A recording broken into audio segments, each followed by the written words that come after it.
aqui nessa edificação, que é uma edificação histórica, nós temos um projeto chamado Ladrilhar Percursos Inclusivos, que recebe moradores de Petrópolis, escolas públicas, escolas particulares, todos aqueles que queiram conhecer um pouquinho sobre a história da cidade através de uma das suas edificações.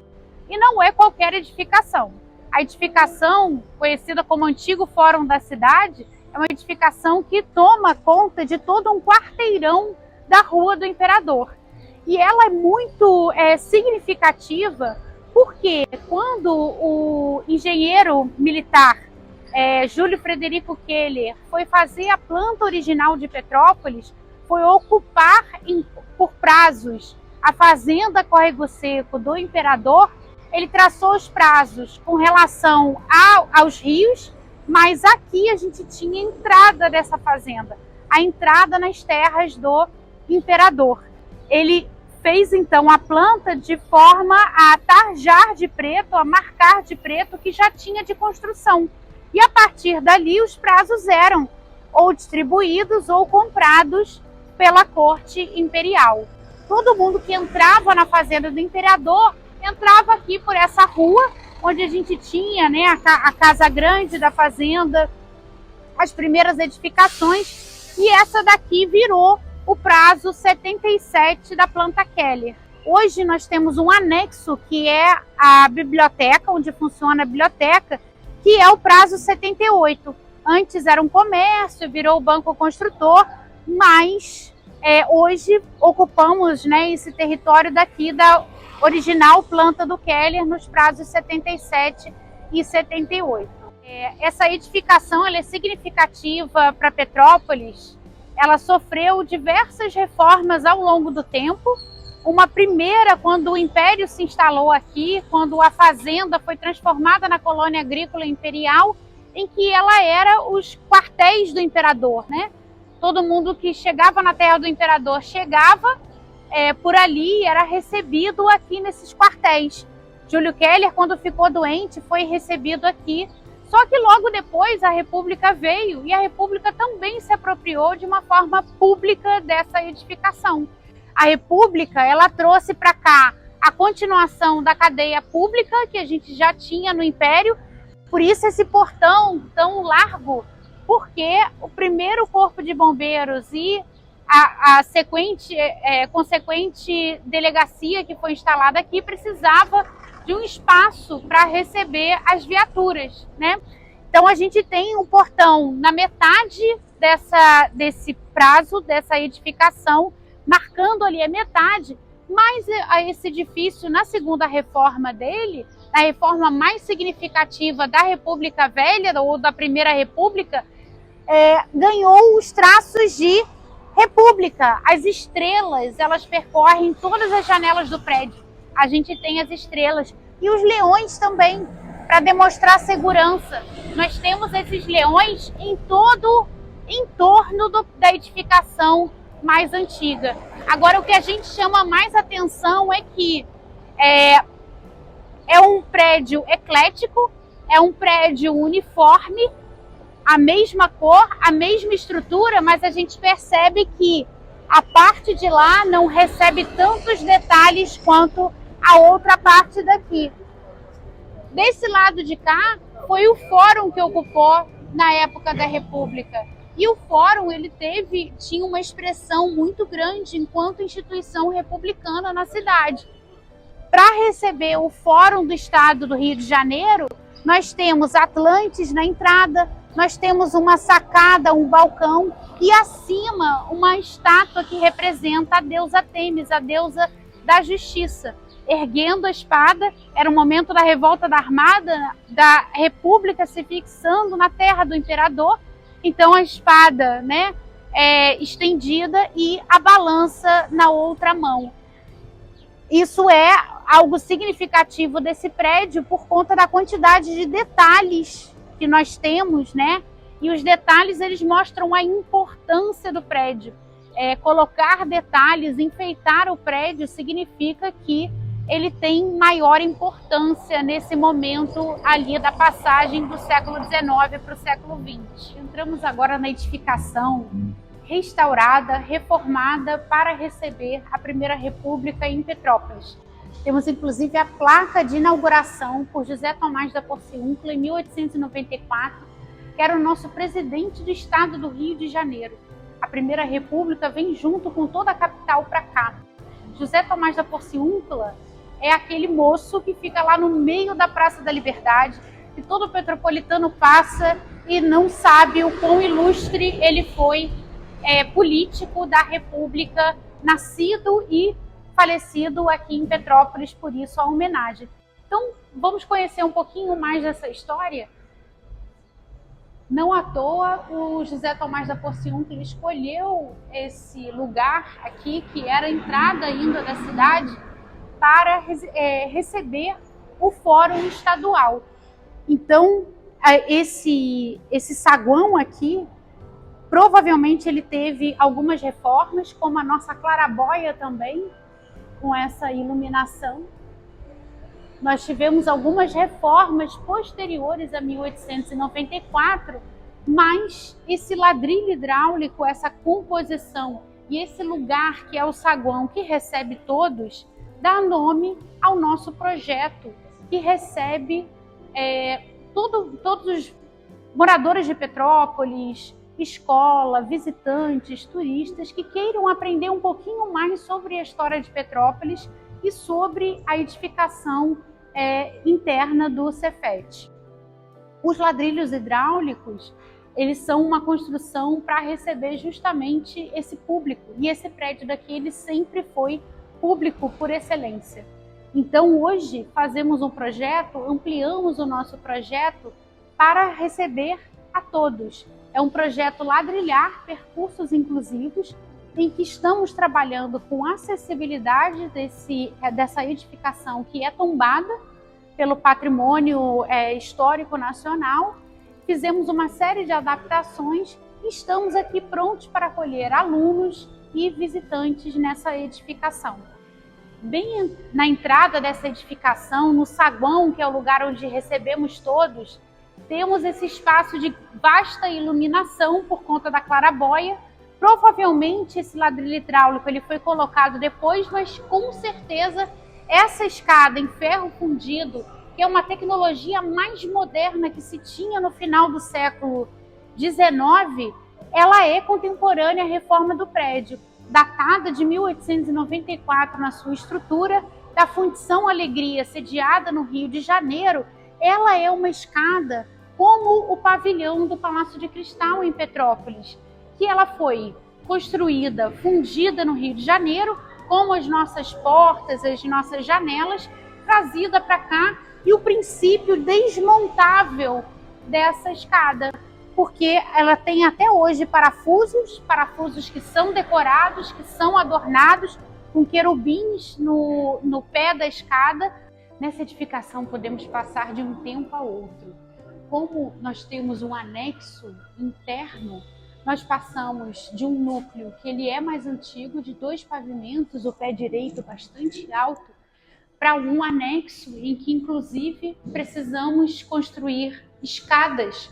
Hoje essa rampa aqui de acessibilidade, mas a gente tem um desnivelamento entre uma edificação de 2 pavimentos para uma de 3 pavimentos, onde hoje temos as nossas salas, onde hoje temos os nossos laboratórios de informática, e é uma construção de 1970 a 1980, realizada pelo próprio Fórum de Justiça Estadual, para justamente receber os gabinetes dos juízes. Das evidências ainda presentes da cadeia pública da época do Império, nós temos ainda preservados algumas grades na janela e a configuração clássica em a cadeia pública de uma cela masculina, feminina e um calabouço localizado na parte dos fundos.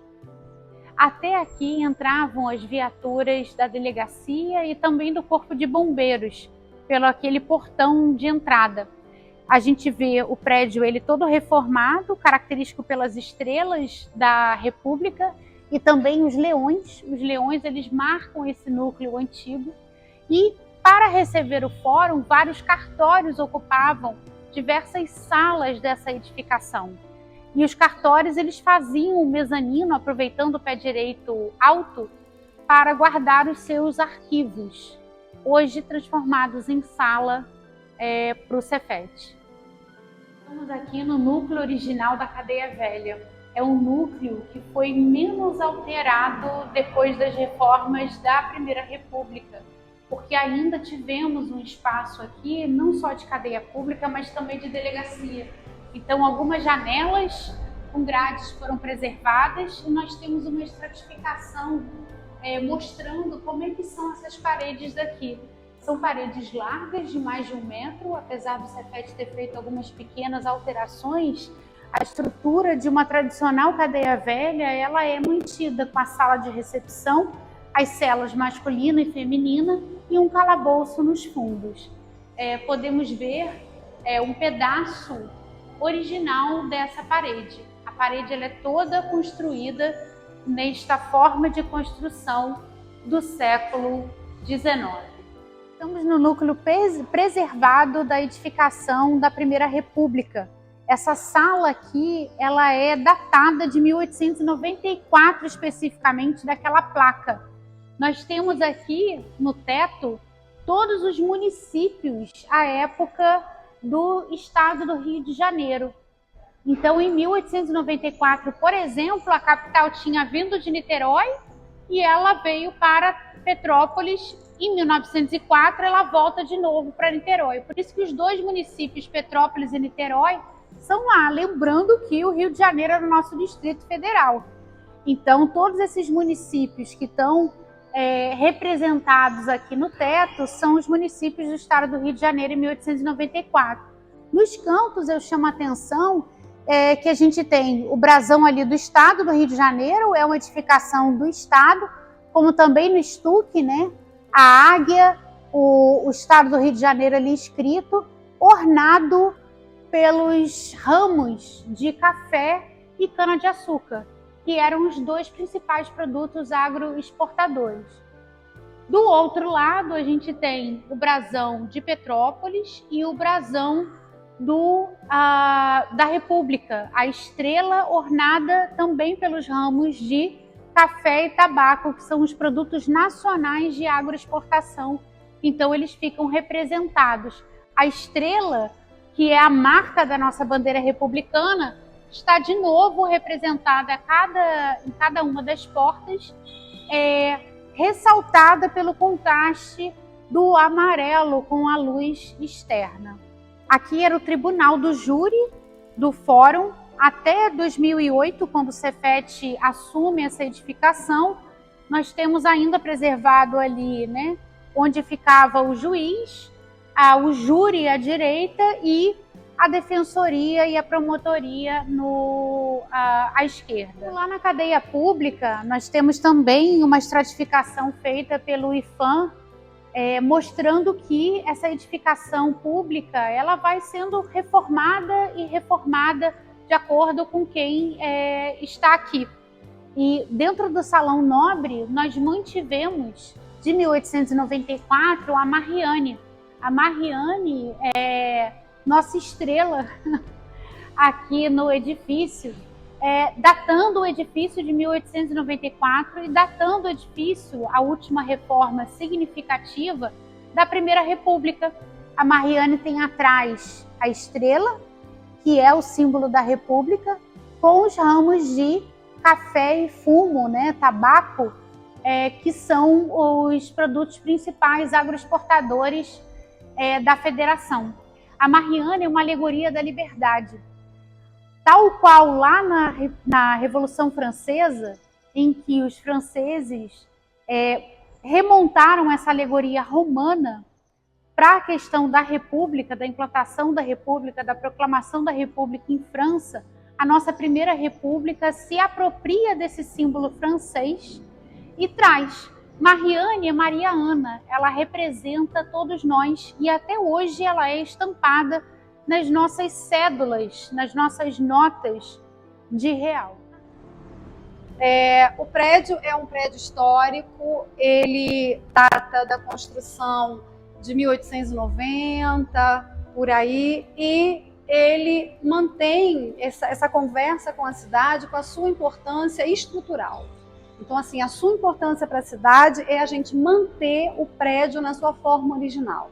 Então, desde a enchente de 22, a gente trabalhou com projetos, a gente trabalha com o IPHAN, trabalha com o INEPAC, para que esse espaço seja entregue para a comunidade petropolitana dentro dessa demanda que ele tem importante, que é uma demanda turística. No espaço interno, eu vou mostrar para vocês, que vocês já devem estar vendo, a gente está fazendo mezanino. Manter a dinâmica interna do prédio é importante, a sua alma precisa funcionar, ele precisa estar disponível para a comunidade petropolitana e útil, precisa ser útil, e nada como ser uma biblioteca. Né? Vou mostrar para vocês que na enchente a gente teve uma quantidade muito grande de água, nós tivemos 1,65 m, foi o que a gente marcou, ali atrás é um pouquinho mais alto. E com essa entrada de água, a gente viu a necessidade de desenvolver o mezanino. Esse mezanino é onde nós vamos colocar o acervo da biblioteca. Nós perdemos mais de 90% do nosso acervo, e um acervo importante para o Cefet. Né? É um acervo direcionado às nossas disciplinas, os nossos cursos, tem uma importância patrimonial muito grande. Então, vamos cuidar desta forma. A parte de baixo, vamos ter toda a estrutura tecnológica com um outro olhar. Né? Hoje, o nosso olhar é onde podemos guardar, o que podemos salvar, onde podemos colocar, mesmo com todo o planejamento de comportas de 2 metros de altura. Vamos trabalhar com uma ideia muito legal, que as comportas vão ser comportas de vidro, e isso vai manter a originalidade do prédio. Vamos poder abrir as portas para que as pessoas vejam aqui dentro, e vamos estar protegidos dessa forma. Espero que tudo dê certo. Vou mostrar um pouquinho para vocês o cofre. Esse cofre, ele tem a data de fundição dele de 1877, por aí.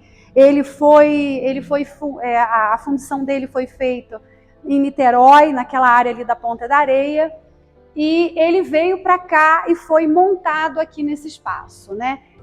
A gente está sem luz, porque a gente está no processo já trabalhando com a parte elétrica, e ele está num processo de restauro, né? Eu não sei se vocês conseguem ver, mas a gente está fazendo o possível para resgatar a sua originalidade, né? E dentro desse processo está sendo feito um processo de raspagem, né? E espero que isso realmente fique, porque é um espaço onde aqui na biblioteca a gente usa para fazer exposições, né? A gente faz exposição aqui, faz parceria com os cursos, e fotografia, artes manuais, e isso é muito interessante. Mantém o espaço bem dinâmico e protegido. Ele tem um piso maravilhoso, não vou poder mostrar agora, estamos em obra, mas espero que em breve vocês possam ver isso pessoalmente. Lembrando um pouquinho mais do cofre, na época em que ocorreu as enchentes, nós tínhamos dentro do cofre, como eu já falei para vocês, a gente usa o espaço como um espaço de exposição. Nós tínhamos uma exposição de fotografia desenvolvida por uma professora, e ela expôs aqui com os alunos, e essas fotos elas ficavam penduradas por dentro de todo o espaço. Né? A água aqui ficou parada por um tempo, que eu vou mostrar para vocês depois. A marca da água na foto pendurada é retinha, é certinha, e isso é um indicativo de que a água ficou parada aqui. E numa altura dessa que a gente viu, de 1,60 m, porque o cofre é um pouquinho mais alto, ele tem uns 15 centímetros, e ali marcou perfeitamente aquela foto. Então, assim, isso é uma memória que eu pretendo guardar como acervo, né, para que a gente nunca esqueça, né, desse momento. Por que não esquecer? Porque aí a gente vai conseguir construir processos para que isso não ocorra mais. Vamos conhecer agora o segundo andar. Nós estamos funcionando aqui desde que iniciou a obra, foi um planejamento feito para que os alunos não ficassem sem um espaço, né, de apoio, um espaço de estudo.